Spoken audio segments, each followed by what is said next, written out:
Back in the early 80s, I went to California to pursue acting. I was there for about a week and landed a motion picture. And I thought to myself, well, this isn't so hard. And then a couple of months later, there was a writer's strike in Hollywood. Union writer's strike, and the whole town shut down. And I, like a lot of actors and florists and cameramen and everything else, started to starve. So I subsidized my income by doing modeling work. And one day a makeup artist handed me her business card and said, "You're cute, and if you ever want to do any nude work, call this number." And I remember being very gracious and said thank you, but of course I was thinking that will ruin my career, so I couldn't do that. Well, about a month after that, I was really starving. I think I had 2 cans, 1 can of little potatoes and 1 can of pork and beans. And I gave in to the temptation, made the phone call, and they said, "Be here at this time." And I showed up, and I made my first adult movie. And it was surprising how easy that was. I jumped on my motorcycle and I had 4 crisp brand new $100 bills, riding home thinking, what have I done? But at least I can eat. And I could act and do what they needed, so my phone rang. And pretty soon it started ringing a lot. The allure really was at first money. And then, to be absolutely honest with you, I was a red-blooded young man, and the idolatry really started to creep in with the sex part. Women became idols to me, along with the money. And then a whole new idol, fame. And it was a triple threat at that point. The first year I was in the business, it was just such a whirlwind of newness and influx of cash that it really took me about 1.5 to 2 years where it started to affect me negatively.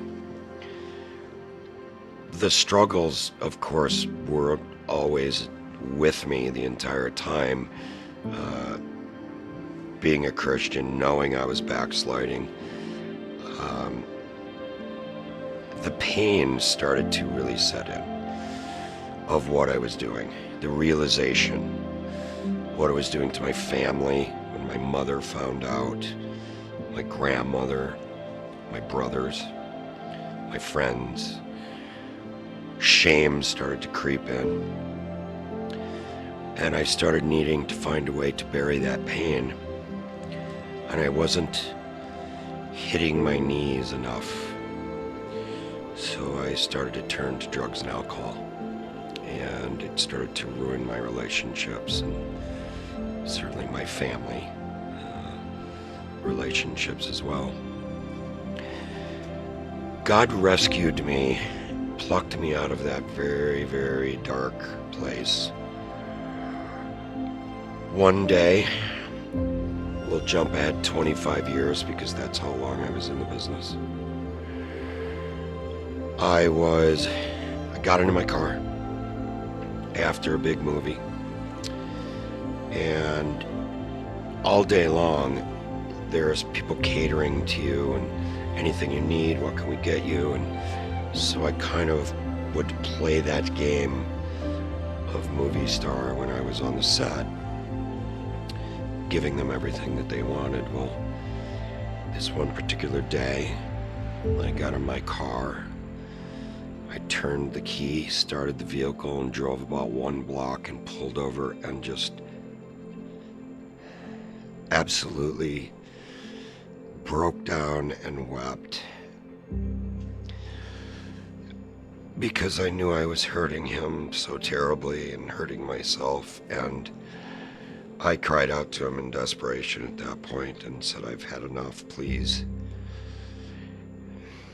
Please take me back." And that was a turning point. I felt his love and his forgiveness and his peace. And what came into my mind at that very moment was the story of the prodigal son. And I felt the Spirit say to me, "I am running towards you." And that was the turning point. I lost everything that was valuable to me: my wife, my children, my family, my sanity. And he reached down and he picked me up. At that very moment, my life changed. Because if he could save me, he could save anyone.